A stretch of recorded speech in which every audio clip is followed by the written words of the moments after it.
হয় যে ৰাজ্যৰ একালৰ প্ৰাক্তন মুখ্যমন্ত্ৰী প্ৰয়াত তৰুণ গগৈ যি সমষ্টি তিতাবৰ আৰু এই তিতাবৰ সমষ্টিত এই মুহূৰ্তত এতিয়া বাট পথে এতিয়া জৰাজীৰ্ণ ৰূপ লৈছে। জ্বলা কলা খাব লগা আছে সাধাৰণ জনতা।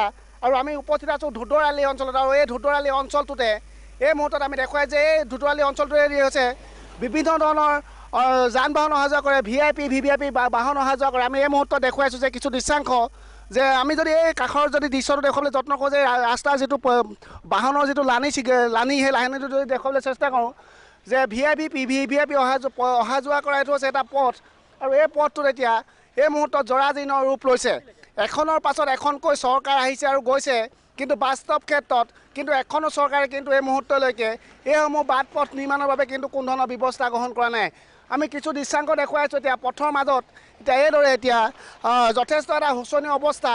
আমি তিতাবৰ ধুদৰালি যিটো বাট পথ এতিয়া এইদৰে এতিয়া VIP অহা যোৱা কৰা যাতায়াত অব্যাহত ৰখা যিটো বাট পথ সেই বাট পথটো এই মুহূৰ্তত এতিয়া জৰাজীৰ্ণ ৰূপ লৈছে। জ্বলা কলা খাব লগা হৈছে, নৰক যান্ত্ৰণা ভোগ কৰিব লগা হৈছে সাধাৰণ জনতাই।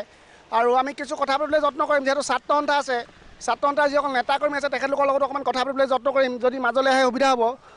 যে গোটেই বিষয়টোক লৈ বাৰম্বাৰ নিবেদন জনাই থকা হৈছে বিভাগীয় কৰ্তৃপক্ষক, চৰকাৰক। এখনৰ পাছত এখনকৈ চৰকাৰ আহিছে আৰু গৈছে, কিন্তু এই বাট পথসমূহ কিন্তু নিৰ্মাণৰ বাবে কিন্তু এখনো চৰকাৰে কিন্তু সদিচ্ছা প্ৰকাশ কৰা নাই। প্ৰতিক্ৰিয়া কি হ'ব এই মুহূৰ্তত?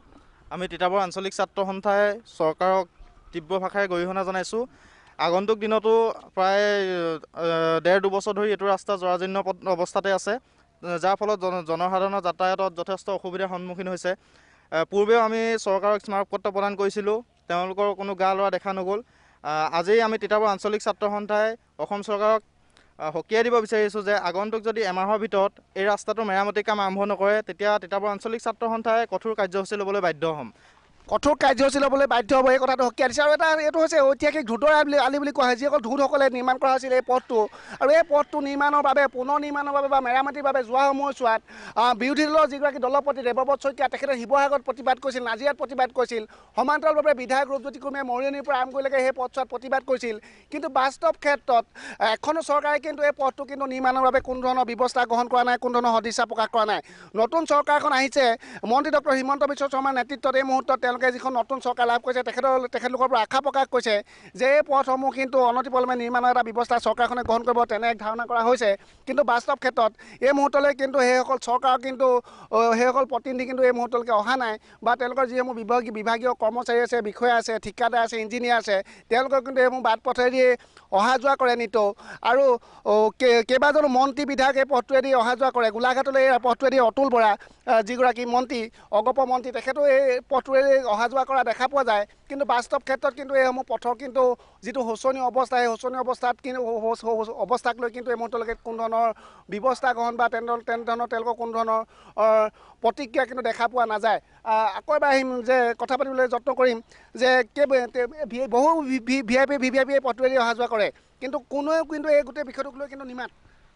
এই ক্ষেত্ৰত পূৰ্বৰ চৰকাৰৰ থাকোঁতেও আমি দাবী উত্থাপন কৰিছিলোঁ যে ৰাস্তাটো যি জনসাধাৰণৰ জ্বলা কলা খুৱাই আছে তাৰ বাবে আমি নিৰ্মাণৰ বাবে পূৰ্বৰ চৰকাৰক দাবী জনাইছিলোঁ। কিন্তু পূৰ্বৰ চৰকাৰক এই ক্ষেত্ৰত কোনো গা লৰা দেখা নগ'ল, ৰাস্তা এনেধৰণে থাকিল। আমি নতুন চৰকাৰৰ পৰা আশাবাদী যে হিমন্ত বিশ্ব শৰ্মাৰ নেতৃত্বত যি চৰকাৰ গঠন হৈছে এই চৰকাৰে ঐতিহ্যমণ্ডিত ধুদৰালিৰ যি দুৰৱস্থা, এই ৰাস্তাৰ প্ৰতি তেওঁলোকে আস্থা প্ৰকাশ কৰিব আৰু ৰাস্তাটোৰ কাম নিৰ্মাণৰ কাম অতি শীঘ্ৰে আৰম্ভ কৰিব বুলি আমি আশাবাদী। আৰু আমি চৰকাৰক পুনৰবাৰ সকীয়াই দিব খুজিছোঁ যে যদি আগন্তুক এমাহৰ ভিতৰত এই ৰাস্তাটোৰ কাম হিমন্ত বিশ্ব শৰ্মা নেতৃত্বাধীন চৰকাৰে কাম আৰম্ভ নকৰে তেতিয়াহ'লে তিতাবৰ আঞ্চলিক ছাত্ৰ সন্থাই কঠোৰ কাৰ্যসূচী ল'বলৈ বাধ্য হ'ম। তাৰ বাবে কিন্তু জগৰীয়া চৰকাৰ নিজে হ'ব বুলি আমি স্পষ্টভাৱে জনাই দিছোঁ। চৰকাৰ জগৰীয়া হ'ব। আঞ্চলিক ছাত্ৰ সন্থাই হুংকাৰ প্ৰদান কৰিছে যে বাৰম্বাৰ এই পথেদিয়ে অহা যোৱা কৰা হয়। যথেষ্ট এই যদি আমি চাওঁ গোটেই তিতাবৰ গোটেই অঞ্চলটো ধুদৰালি পথটো কিন্তু অৱস্থা একে শোচনীয়, যেন পথ নহয়, যেন পথৰ মাজত কিছু পুখুৰী সদৃশ গাঁত সৃষ্টি হৈছে। কি ক'ব, প্ৰতিক্ৰিয়া কি হ'ব এই মুহূৰ্তত? চৰকাৰখন আহিছে, নতুন চৰকাৰখন, তেওঁলোকে কিন্তু এই মুহূৰ্তলৈ কোনো সদিচ্ছা প্ৰকাশ কৰা নাই।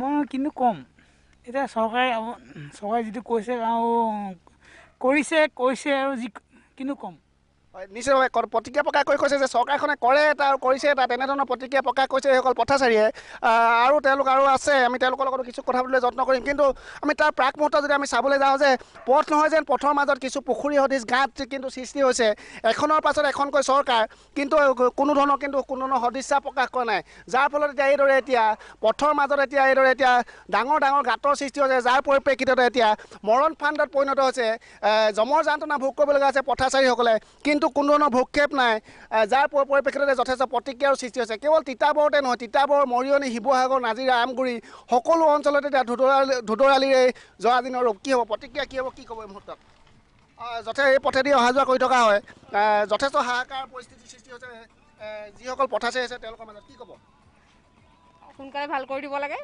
আৰু একো নকওঁ হয় নিশ্চিতভাৱে যে সকলোৱে এটাই দাবী যে সোনকালে ভাল কৰি দিব লাগে অনতি পলমে ভাল কৰি দিব লাগে আমি যদি কিছু দৃশ্যাংশ দেখুৱাওঁ যে এতিয়া এইদৰে এতিয়া তিতাবৰ এতিয়া যিটো ধুদৰালি এতিয়া এইদৰে এতিয়া নৰক যান্ত্ৰণা ভোগ কৰিব লগা হৈছে পথৰ নামত এতিয়া এইদৰে পুখুৰীত তেওঁলোকে গাড়ী চলাব লগা এটা পৰিৱেশ বাহন চলাব লগা এটা পৰিৱেশ যাৰ পৰিপ্ৰেক্ষিতত এতিয়া সাধাৰণ ৰাইজৰ মাজত তীব্ৰ প্ৰতিক্ৰিয়াৰ সৃষ্টি হৈছে সমান্তৰালভাৱে তিতাবৰ আঞ্চলিক ছাত্ৰ সন্থাই দাবী উত্থাপন কৰিছে যে এটা মাহ তেওঁলোকে সময় নিৰ্ধাৰণ কৰি দিছে যে তেওঁলোকে চৰম সীমা প্ৰদান কৰিছে যে এটা মাহৰ ভিতৰত যদি এইসমূহ পথ যদি পুনৰ নিৰ্মাণৰ ব্যৱস্থা গ্ৰহণ নকৰে তেনেহ'লে যিখন নৱাগত চৰকাৰ মন্ত্ৰী ডক্টৰ হিমন্ত বিশ্ব শৰ্মা নেতৃত্বাধীন যিখন চৰকাৰ সেই চৰকাৰখনৰ বিৰুদ্ধে তেওঁলোকে আন্দোলনৰ কাৰ্যসূচী ঘোষণা কৰিব সেই কথাটো কিন্তু এই মুহূৰ্তত তিতাবৰ আঞ্চলিক ছাত্ৰ সন্থাই এই মুহূৰ্তত সকীয়াই দিয়া পৰিলক্ষিত হৈছে